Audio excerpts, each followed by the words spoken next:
Let, let me introduce co-organizers Matt Blaze and Kat. Is David here? David. And David. We have David. David and Brian are back there, who are our board members, waving hands. This year we have an exciting program. We have a 2-day speaker track. We have a vendor, Votec, who are doing a check-in kiosks. They will introduce their stuff at 11:15 as an introductory talk. At noon, a little bit after noon, we have an unboxing of Dominion ballot marking device, which have been in the heart of a lot of controversies. And tomorrow we will have a talk based on the controversy of the security report recently unsealed by federal judge and the countering paper by Maitre. So a lot of attention there. Matthew had a few slides. Pat, why don't you?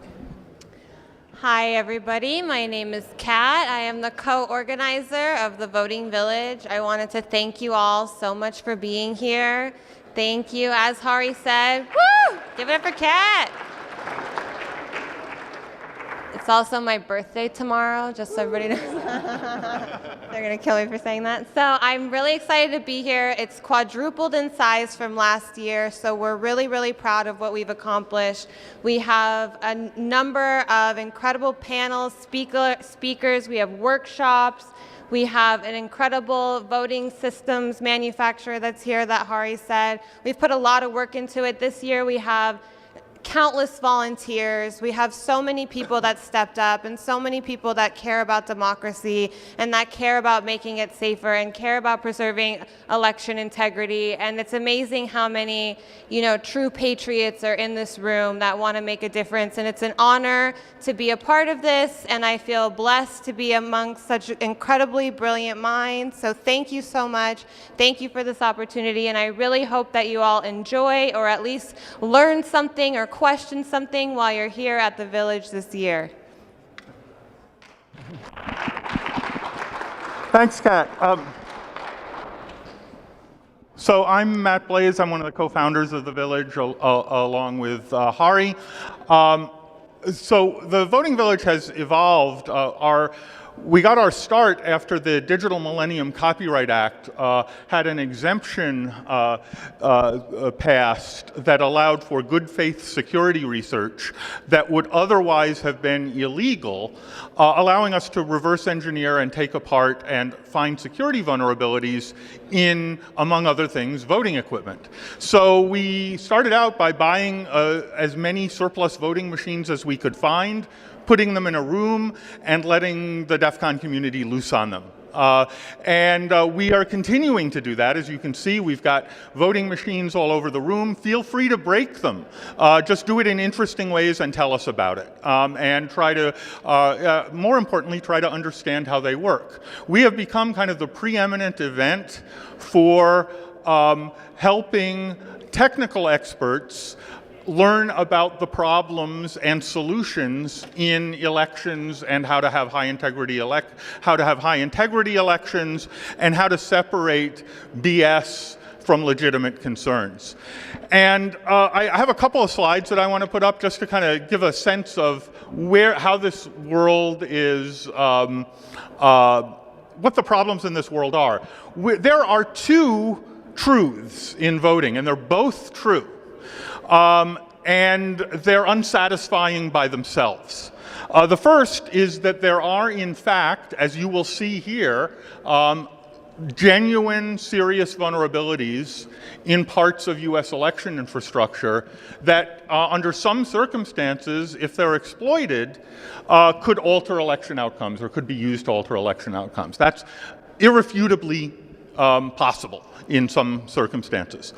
But at the same time, there's no credible evidence, and when I say no, I really mean zero credible evidence that any US election has ever had its outcome altered by the exploitation of technical vulnerabilities.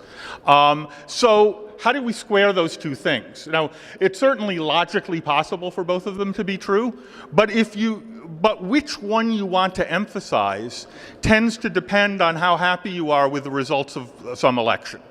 And we're here to kind of acknowledge both of these realities and help equip you to sort through them when someone says, hey, there's this vulnerability, the election was rigged, to see if that's actually a credible statement or not. And in fact, there are two different problems here. One is making election technology and protocols and the systems around them more trustworthy. And that's actually what we as technologists tend to focus on. There are actually a lot of really interesting problems here.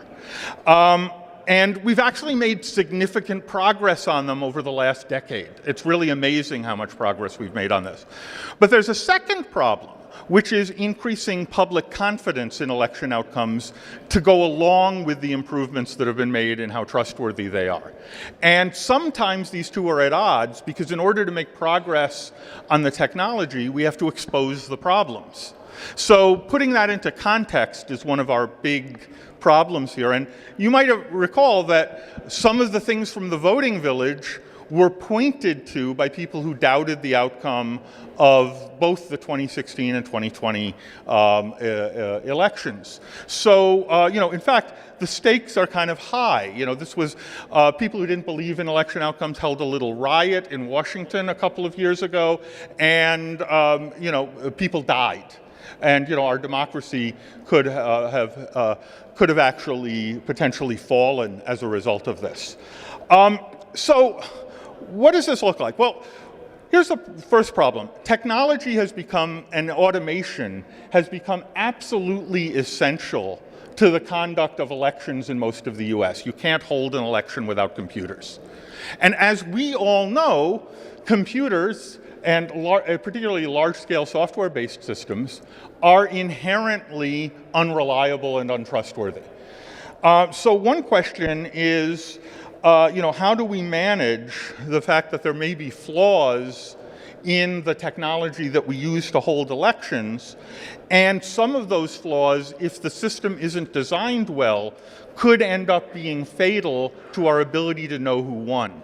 So one of the things that's important is to find ways to deal with the fact that we're trying to build a highly trustworthy system from inherently untrustworthy components. And sometimes that's possible and sometimes that's not, depending on how the system is designed. Now, over my career in voting, there have been two approaches to trying to improve voting technology. One is to try to eliminate all the defects in the underlying technology. And that's actually what we were doing up until about 10 years ago. We were looking at systems, examining them, and try to find and fix all the bugs. That didn't actually work all that well. We found and fixed lots of bugs, but we never know when we found the last one. That approach was the best we had, even though it was inherently kind of doomed to fail. But over the last 10 years, we've evolved a different approach, which is to embrace the fact that the technology is going to be flawed and try to find ways to use it that tolerate inevitable flaws. And there were two big breakthroughs about a decade ago that let us do this. The first was Ron Rivest, who came up with a set of requirements called software independence. And then there was Philip Stark, a statistician at Berkeley, who's a co-board member of the Voting Village, who came up with a technique for doing this with certain types of voting equipment called risk-limiting audits. And we'll actually be having a talk about how to do a risk-limiting audit and a demo of risk-limiting audits throughout our program. Okay, so some voting tech can't be built in reliable ways. In particular, DRE touchscreen voting machines can't be used in a way where we can audit them. Software flaws can be fatal there. But other voting technology, particularly that uses paper ballots, actually we know how to do that. And one of the things we're hoping is that we're going to equip you to work with local election officials to implement some of these secure auditing techniques in your local communities, because this has to be done on kind of a county by county, state by state basis. So there's enough work to do for everyone in this room, and I'm hoping that all of you will spend the whole conference here learning about voting equipment and pretend that there's nothing else going on. There's nothing else interesting going on here at DEF CON. You know, there's just plenty to do, and we really need people to go back home and understand this, explain it to your local community, work with your local election officials, become a poll worker. That's a great way to get a sort of introduction to the right people, learn how these systems work on the ground, and help contribute. You can have a huge, huge impact. All right, so thanks very much. So in about 5 minutes or so, we're going to start our first panel. We'll take a little break to get everybody together. Anyone who's on the first panel who doesn't have a microphone, please go to the back of the room and see Yuta. Thanks very much. Let me turn this back over to Harri. Thank you, Matt. I want to remind and underline our mission in Voting Village is educational. All voting machines can be hacked. That's not news at all. We are educating how the vulnerabilities work, how you can exploit, how the machinery works. And if you accidentally discover something new, we have scribes who are documenting down your findings. So if you see something, say something. With that being said, the volunteers are here to educate, help. We are happy to answer any questions, and on we go. Right. Oh, and you can identify the volunteers. We have these awesomely cool shirts designed by Kat, which have the DEF CON logo and an I voted sticker. You can't get these. You can only get them by being a volunteer. And if we have extras, we'll be selling them later. So thanks very much. We have about 5 minutes before our first panel.